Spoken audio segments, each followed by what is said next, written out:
Good evening. My name is Anthony Hales, and I hail from a little town called Poplarville, Mississippi. And I'm here today to talk about Chapel Hart, up and coming band that's making a name for themselves uh, all over this country and even internationally. They've done some things. But I want to talk about why I am a fan of theirs. First of all, they're hometown girls, and I've been knowing them ever since they was little girls. Probably watched them and know them a little bit better than they maybe even thought I have. But I'll tell you something about them. Each one of them is unique in their own way. Um, Poplarville's a little rural town, and plus they have stayed in some areas that's kind of outside of our little rural town that make it even more rural. Now, a little small town like Poplarville, it's not a whole lot to do. But one of the things that we do is we go to church. So all of us was raised in the church and we sing, and those young ladies come up singing and in the church choirs and stuff.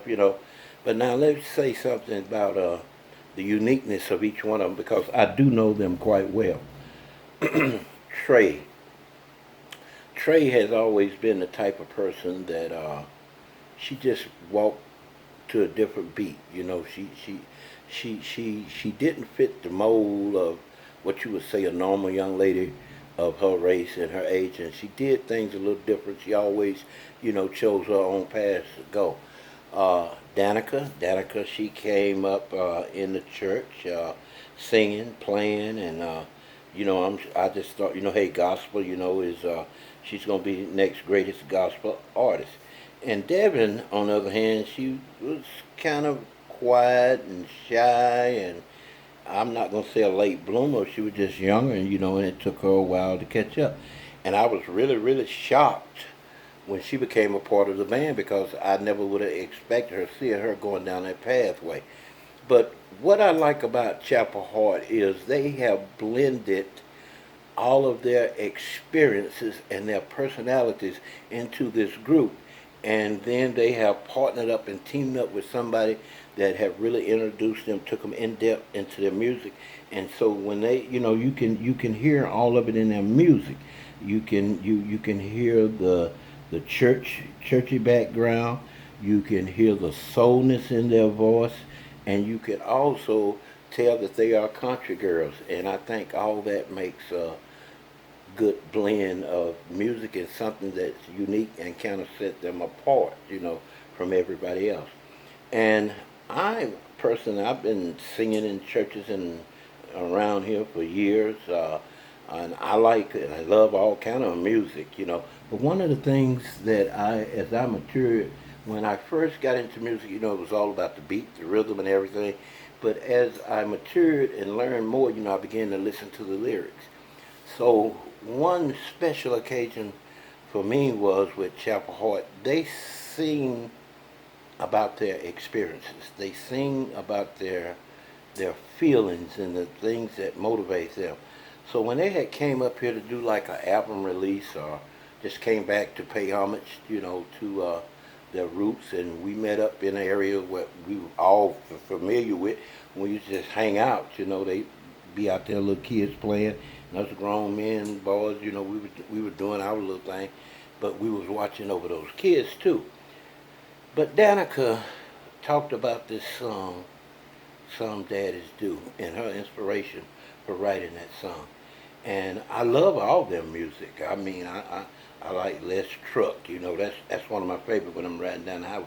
But that song, "Some Daddies Do," and when she told the story about uh, what inspired her and her relationship with her parents and the things that sometimes she had to, do alone by herself, and she didn't know if somebody even really knew what she was going through. And it made me think about my relationship with my daughter.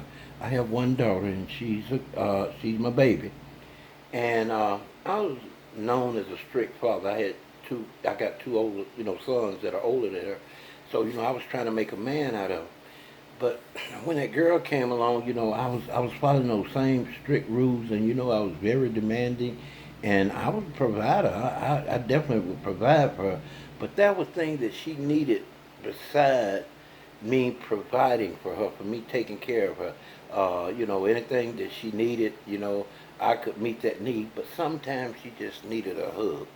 Sometimes she just needed a kind word.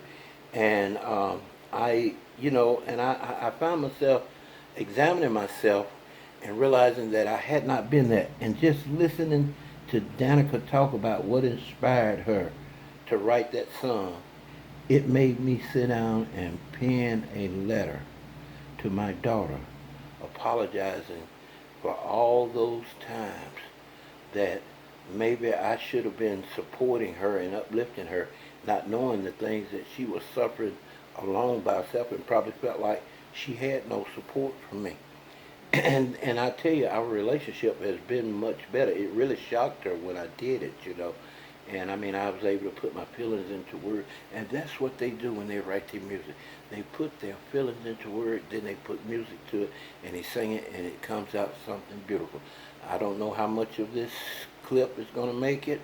I told her, I said, I'm an ex-politician, and I like to talk a lot, and so I hope I don't do anything that's too long that you can't use, in your little presentation that you're going to put out, a production that you're going to make behind this. But I love my Chapel Hart girls, and I love the Chapel Hart band, and I wish them all the success. And I have me some signed, autographed copies of the albums, of a flyer, a little magazine where they was on the cover and stories it. So, hey, I'm going to keep up with them, and every chance I get, I tell somebody.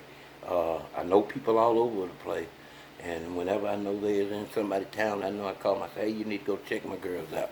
Y'all be blessed, all right? Have a blessed day.